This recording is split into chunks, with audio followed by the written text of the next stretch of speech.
Hey, Bookish besties, welcome back.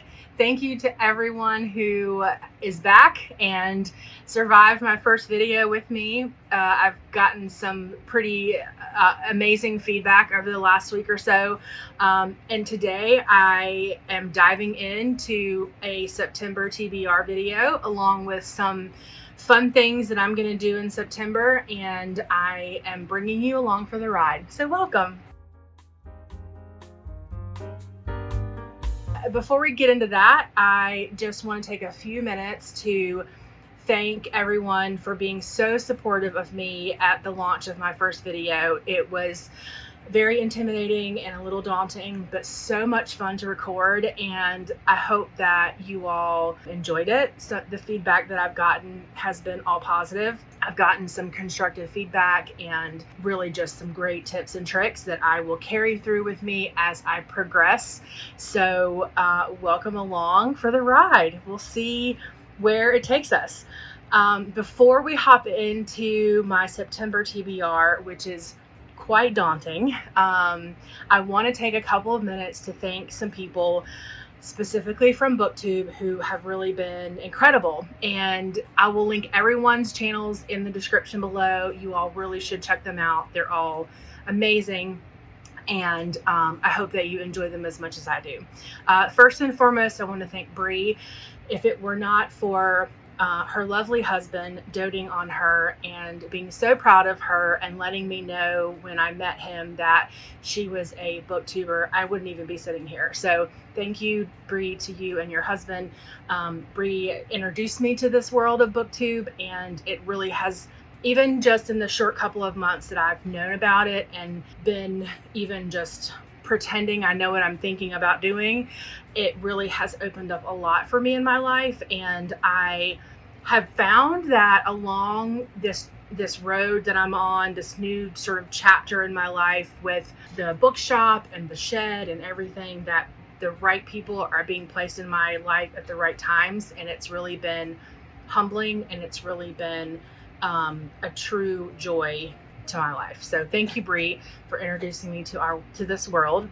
I very much appreciate it. Vanessa is sort of our OG booktuber in this little booktube world that we're in. She has a spreadsheet that is to die for, and it's filled with all the things and all the links and all the sprints and all the everything that anyone who enjoys reading could really ever imagine. And Vanessa is so lovely and wicked smart, and I've just really enjoyed getting to know her. And I'm not sure if she was the true origin of this little world we have that I'm involved with now, but in my eyes, she is sort of the queen bee. And so I have really enjoyed getting to know her and learning from her. Laura, I don't know as well. I added her, I subscribed to her because she's part of the world, and I've sprinted with her sometimes and been part of other, what do we call them, collaborators? I don't know. Anyway, other people who she's been a co-host for on their sprints. And so I've subscribed to her and watched a couple of her videos. And so before I did my newbie tag video, I watched a lot of newbie tag videos on YouTube, and a lot of them were 5 minutes, 7 minutes, 10 minutes really at the most. And I found hers, and it was 20 minutes, a little more than 20 minutes. And what I intended for my newbie tag was who I am. And I like to talk, and I wanted to be able to kind of talk through what I was thinking and, all that stuff. And it was almost impossible for me to do that in less than 10 minutes. And so I stumbled on her channel, watched her newbie tag video, and she was vulnerable and she was herself. And I really just felt very inspired by that, and that it was going to be okay for me to put out a 20-minute video. And I think mine was 18 minutes or something like that. But anyway, so thank you, Laura, for being vulnerable and being who you are and putting yourself out there for the very first video you made. It really inspired me to know that it's okay to be who I am on this platform, and that if people like it, they like it, and if they don't, that's okay too. So thank you, Laura. Nicole, I discovered pretty early on. She is hilarious, and she also has a crafty channel on YouTube, and I've recently subscribed to that. And she's giving me her crafty channel, and her sprints for her craft side is giving me motivation, I guess, or kind of a push that I needed or wanted to get back into some crafty stuff that I was doing in the past that I really enjoyed. So Nicole is lovely. She is, like I said, she's hilarious. Just really, her sprints are so fun. And if you want to laugh and want a wealth of knowledge about a lot of things, definitely check her out. And then last but not least, Didi, I recently discovered her just a few weeks ago, really. And I think correct me, Didi, in the comments if I'm wrong, but I think she's relatively new to BookTube, or at least the video side of things. And so I had asked her a couple of questions about, I was having a dilemma of, how many videos should I put out before I start sprinting? And she was like, friend, I didn't even put videos out before I started sprinting. So do what feels right. And I think that's the general theme that I'm getting from people on this platform is do what feels right. And we're going to support you. And the people will be there when they're there. The people will be there when they're there. So thank you to everyone, all 5 of you lovely ladies who have just really pushed my boundaries, maybe unknowingly, to do this and to open this part of my life up to this next chapter of my life. So anyway, thank you all. Lots of hearts. All right, let's get into it. So there's another YouTuber in this world named Beatrice. She created, for the month of September, the Goddess Complex Challenge. There are a number of Greek goddesses that in Greek mythology that she has sort of categorized. There's different hosts for these different goddesses that have different intentions. And I decided, I've never done a reading challenge before, and apparently this is the one that I've chosen to do. And I'm equally nervous and excited to really just challenge myself. I love a good challenge. I'm not always great at them, but I love a good challenge. And so we're here for it this time. I mean, we've just sunk our teeth right into this one. There are a total of 12 prompts, and I have chosen books for 9 of them for the main prompts, and then there are bonus prompts. And one of my books, I'll explain with a little bit of how that's going to connect, but we're just going to get into it. I'm not going to talk a lot about the books themselves. I want to do a wrap-up video at the end of the month and just kind of let you all know how I did. I have a rogue hair. Let you all know how I did, give my star ratings, talk about maybe some things I learned and whatever. Anyway, we'll get to that at the end of the month. But for now, let's run through this very intimidating, for me, TBR. The first one is, the prompt is something that's cozy, something that's familiar, something that you refer back to when you're in a slump maybe and need to pick yourself back up.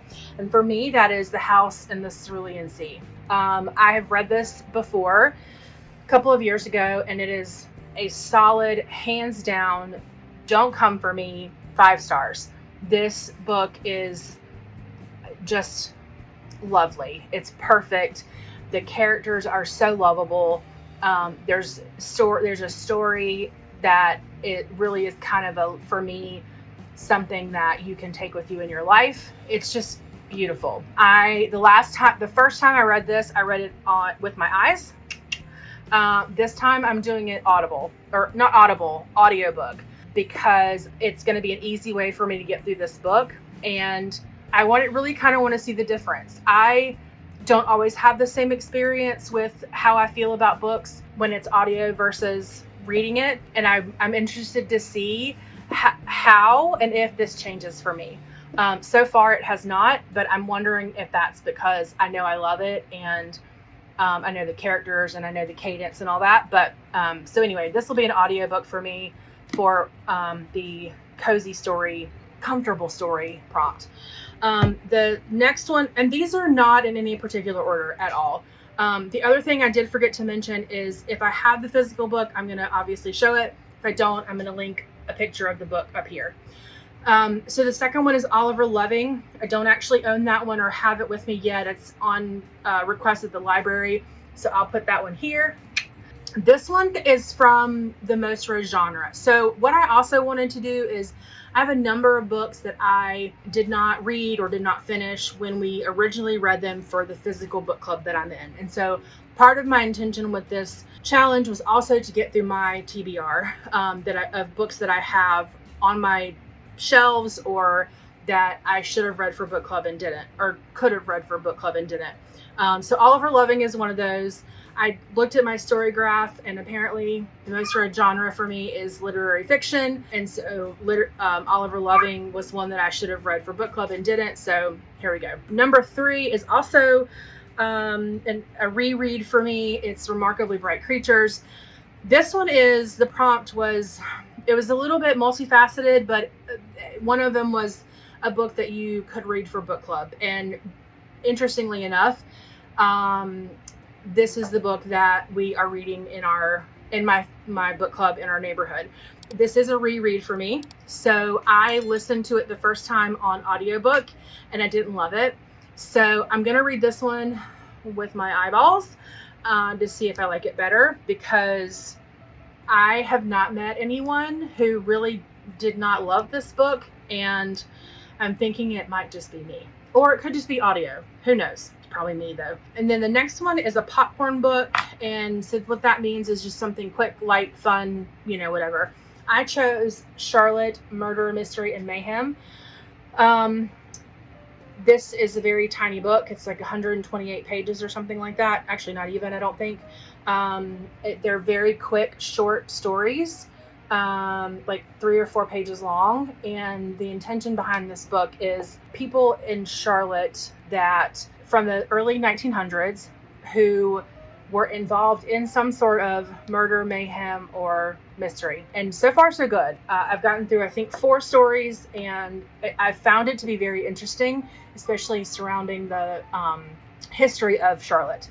So that's my popcorn read. I think I'm going to end up finishing the 2 of these pretty early on, this being an audiobook, and I can listen to it while I do other things, and then this one being that it's quick. So that's definitely 2 I'll get done. Number 5 is Night Road. This is one where it's anticipated to be bingeable, and I think it said maybe heavy but bingeable. I just finished The Women by Kristen Hanna, and as soon as I got done, I said I want all the Kristen Hanna. So my friend Stacy let me borrow this one. She said this is the one that you need to read next. I know it's going to be heavy, but I also, if it's on par with The Women, it will be bingeable. I'm really looking forward to reading this one, and I really hope that it's one that I can get done this month. Next, we have Beartown, which the prompt for that was that it's a series. This is another one that I was supposed to read for book club and didn't finish. I think I got maybe 40% through, and life was lifing, and I just wasn't here for it. So this is the first one in a series of 3. Of the Beartown series. So I'm going to dive back into this one and hopefully get it done in September as well. The next one is actually not even out yet. It comes out next Tuesday. And the prompt is that you anticipate it being a 5-star read. Somewhere Beyond the Sea by TJ Klune, who is also the author of House in the Cerulean Sea. Because House in the Cerulean Sea was such a strong 5-star for me, I am anticipating that Somewhere Beyond the Sea will also be a 5-star. If it's not, that's okay. It's not a big deal. But it sort of was kind of a no-brainer for me. Plus, it stacks onto a bonus prompt for, I think, something with the challenge. So double whammy there for that one. Next is more of a fun read, and you can see I have my Golden Girls up here. This one is My First 5 Husbands by Rue McClanahan. I really was hoping there was an audiobook for this, because I think it would be amazing to hear her read this book. I can't find it yet, so if I do, that's what I'll switch to, is audio, because I think it'll be another quick way for me to get through this. But nonetheless, a bonus prompt for this book is going to be a book with a wedding or ceremony. And spoiler alert, there are 5 weddings or husbands in this book. So I think this will be a fun read for me. I love the Golden Girls, and I really hope I can find an audiobook with her reading it. But if not, we'll get through it. Last and possibly least is a book. The prompt is a book that you're afraid to read or a book that you've been putting off. And for me, it's not this specific book, but I was telling someone the other day that books over $350 give me a little bit of heartburn. And I found a book I talked about in my last video that's like 600 and something pages, and the cover was gorgeous and I was super excited about it. But the size of that book and the fact that it's fantasy is really daunting. Well, I picked up the first one, The Priory of the Orange Tree. It's 804 pages. It's science. It's very fantasy. Even the names of people, I'm like, I don't know if I'm going to keep up with this. But I read the first chapter last night, and I'm like, it makes sense to me so far. So we'll see how it goes. My plan is to read this throughout the month of September to pace myself. And hopefully I'll get it done by the end of the month. One thing that Nicole, that I talked about earlier, she reads really thick books like this. And one tip she gave the other day was, sorry, I was checking the dog. One tip she gave the other day was, this might feel daunting at 800 pages, but think about it as 2 books or even 3 books. And that feels doable to me. So that's what we're going to go with. The other thing that I decided to do for this month is I added up the pages, like how many pages are in each book. And I think we're sitting at like 1,400. And so that's about 137 pages a day. I'm certainly not going to let this challenge like overwhelm me or, come in place of my family or anything like that. But I think we can do it. So here's kind of what it looks like all together. Back it up a little bit, and I will let you guys know at the end of the month how we do. If you've read any of these, let me know in the comments what you think of them. I would love to see, especially all of them obviously, but especially your input on Night Road and Priory. I've heard great things about Priory of the Orange Tree, and great things about Night Road. So let me know what you thought if you read those. Make sure that you are liking and subscribing and sharing and telling all your friends. I think that's it for now. We're at 19 minutes. I'm going to go for a run, take advantage of the cooler weather down here in the South. And until then, I hope that you guys have a lovely Labor Day. I am still enjoying this process of making videos. This is only my second time recording this one, so hopefully this one will stick. Until next time, love you, mean it.